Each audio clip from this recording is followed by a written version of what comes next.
Dulu, tiap gajian aku senang, tapi cuma beberapa hari. Setelah itu, uangnya seperti cuma numpang lewat. Sampai akhirnya aku ubah satu cara sederhana ini. Di video ini aku mau cerita ke kamu perubahan kecil yang aku lakukan sampai akhirnya gaji nggak lagi habis tanpa jejak. Kalau kamu juga ngerasa kerja capek tapi hasilnya nggak kelihatan di saldo, video ini buat kamu. Pastikan nonton sampai habis. 1. Hidup di pola lama. Gaji datang, gaji pergi. Aku mau cerita sedikit tentang kondisiku dulu. Dulu, tiap gajian rasanya selalu senang. Begitu notifikasi masuk, aku ngerasa lega. Kayak, oke, bulan ini aman. Tapi anehnya, rasa aman itu nggak pernah lama.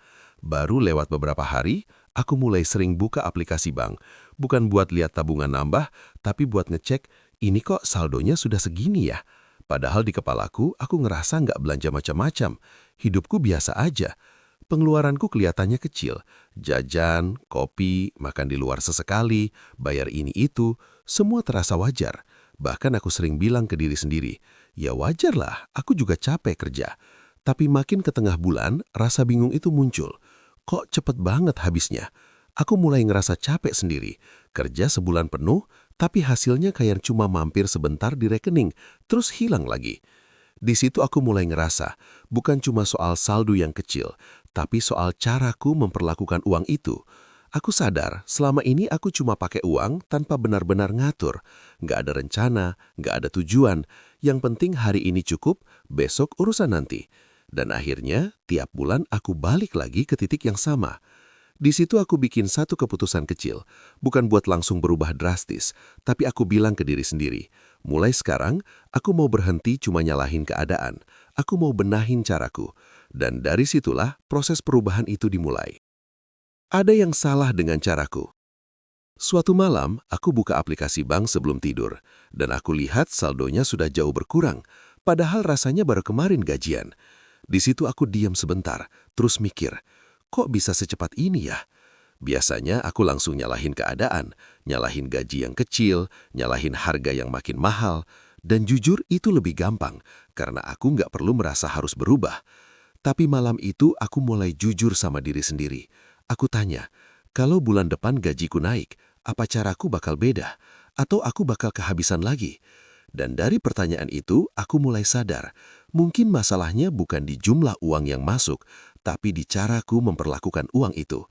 Aku sadar, selama ini aku cuma pakai uang tanpa benar-benar ngatur. Nggak ada rencana, nggak ada tujuan.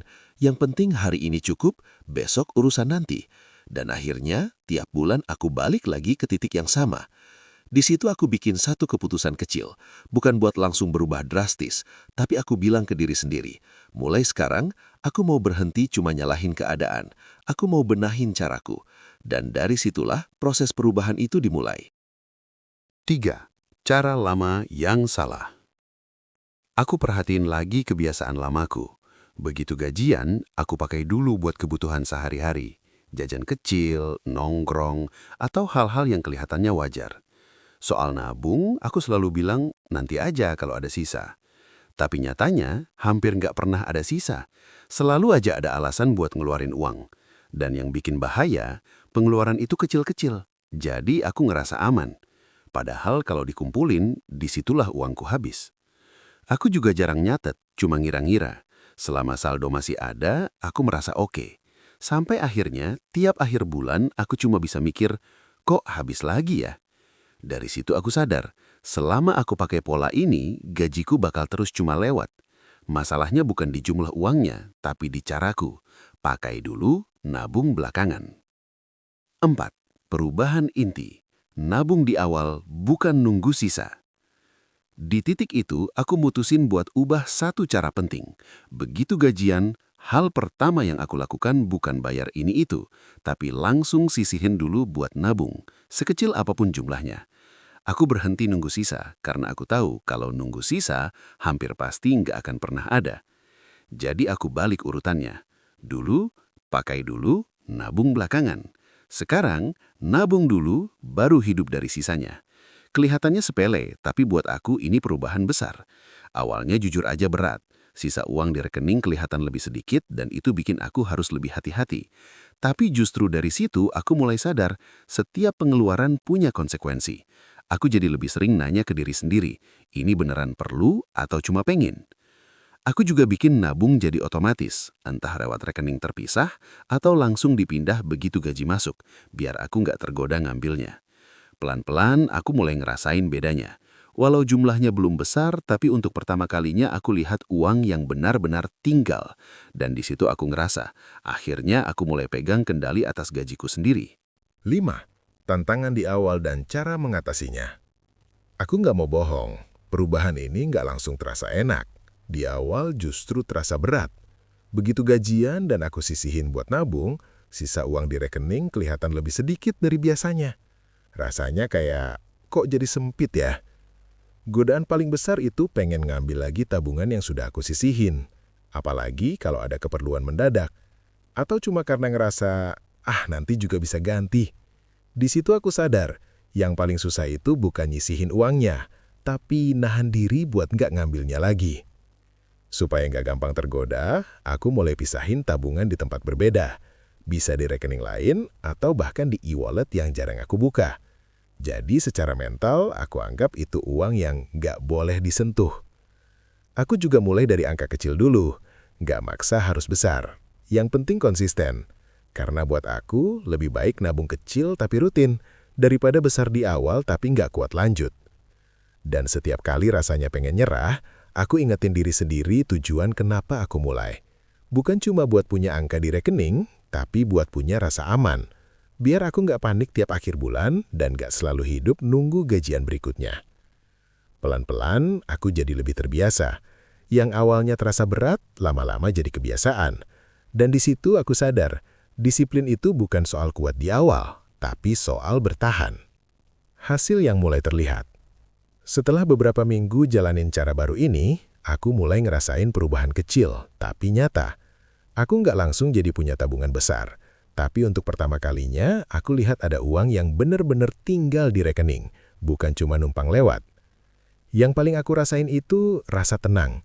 Dulu tiap akhir bulan rasanya was-was. Buka aplikasi bank aja bikin deg-degan. Sekarang, walau saldonya belum besar, aku nggak terlalu panik. Karena aku tahu, aku punya pegangan. Aku juga jadi lebih sadar setiap kali mau ngeluarin uang. Kalau dulu gampang banget keluar, sekarang aku lebih sering mikir 2 kali. Bukan karena pelit, tapi karena aku mulai ngerasa punya tujuan. Aku tahu setiap rupiah yang aku keluarin itu ngurangin jarakku ke tujuan itu.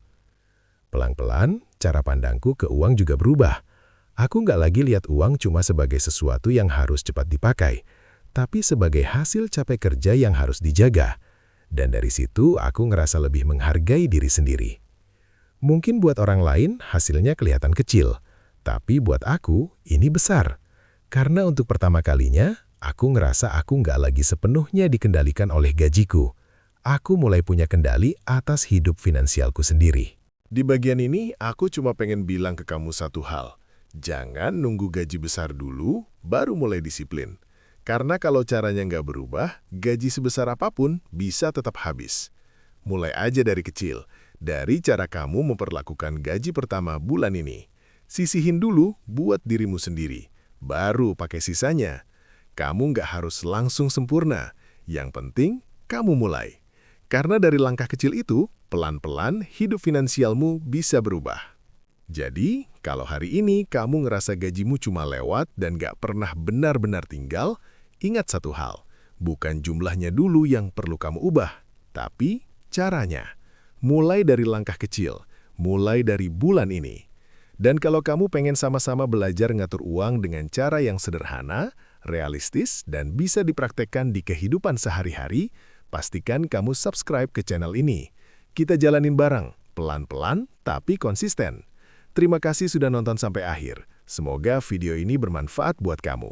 Sampai ketemu di video berikutnya.